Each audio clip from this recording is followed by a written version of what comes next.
हमारी मोहब्बत में क्या कमी रह गई कि तुमने ऐसा सिला दिया और बेवफाई कर दिया। जी हां, ये जो कहावत है बिल्कुल फिट बैठता है हमारे बिहार के पुनः एक बार शपथ लिए मुख्यमंत्री माननीय नीतीश कुमार जी के लिए।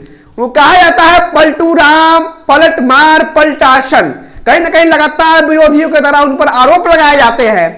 जिस महागठबंधन के साथ आरजेडी के साथ चाचा भतीजा की सरकार लगभग 15 महीने चली है और कहीं ना कहीं लगातार तेजस्वी प्रसाद यादव आरोप लगाते हुए आ रहे हैं कि यह जो हमने रोजगार देने का काम किया उसे नीतीश कुमार ने एक झटके में खत्म कर दिया। कहीं ना कहीं उनके प्रवक्ता कह रहे हैं, एजाज अहमद ने कहा है बिहार के युवाओं को जो रोजगार दिया गया है उसके सपने के साथ खिलवाड़ किया है।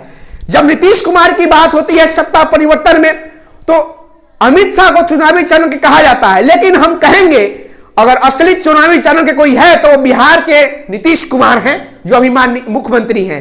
कहीं ना कहीं असली राजनीतिज्ञ वही होता है जो राजनीति कूटनीति के साथ अपनी सत्ता को बचाने के लिए किसी भी हद तक चला जाए।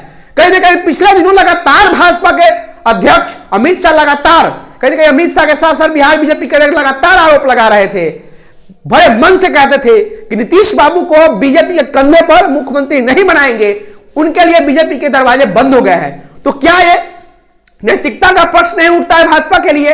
क्या नीतीश कुमार जी के लिए नैतिकता नहीं उठता है? क्या उन्होंने अपना नैतिकता खो दिया है? जो लगातार विपक्षी आरोप लगा रहे हैं, कहीं ना कहीं आरजेडी ने लगातार सवालों के घेरे में लिया है और आज का जो दिन था बिहार के लिए कहीं ना कहीं ऐतिहासिक दिन था, क्योंकि एक ऐसा मुख्यमंत्री जो बार बार पलटी मार देता है, कहीं ना कहीं यह बिहार के लिए Guinness book of world record में नाम करने का एक प्रश्न है नीतीश कुमार के नाम के लिए, जो 9वीं बार मुख्यमंत्री का शपथ लिए हैं, रिकॉर्ड पर रिकॉर्ड बनाते हुए जा रहे हैं। और प्रशांत किशोर ने क्या कहा है, सिर्फ लोकसभा चुनाव तक बीजेपी के साथ है नीतीश कुमार, फिर भाग जाएंगे महागठबंधन में। तो कहीं ना कहीं उनके जाने से उन्होंने इंडिया अलायंस को गढ़ने का प्रयास किया था।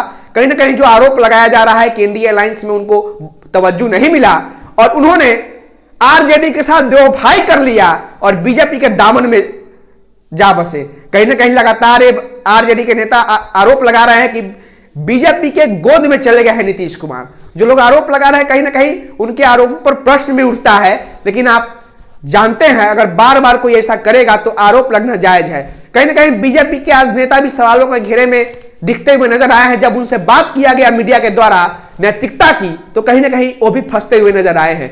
लेकिन लगातार ये बात होती है बिहार के विकास की तो हम मानेंगे कि नीतीश कुमार का बिहार विकास में समुचित योगदान है। कहीं ना कहीं उस दौर से इस दौर में नीतीश कुमार ने जो बिहार में विकास की रफ्तार बढ़ाई है, विकास की गंगा बहाई है, उससे कोई इनकार नहीं कर सकता।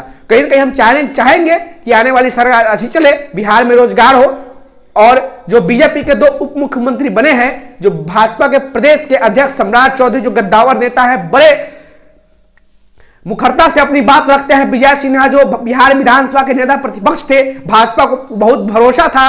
कहीं ना कहीं सम्राट चौधरी कोयरी समाज से आते हैं, विजय सिन्हा भूमिहार समाज से आते हैं, तो अति पिछड़ा के साथ फॉरवर्ड की राजनीति में भी बीजेपी माहिर हो गई है। और जो एक काम किया है बीजेपी ने, कहीं ना कहीं आने वाले लोकसभा चुनाव में उसे बिहार के साथ साथ पूरे देश में 400 पार हो सकता है। तो खैर वीडियो कैसा लगा कमेंट बॉक्स में प्रतिक्रिया जरूर दीजिएगा और ये बताइएगा जरूर क्या आने वाले समय में नीतीश कुमार का राजनीतिक पतन हो गया है?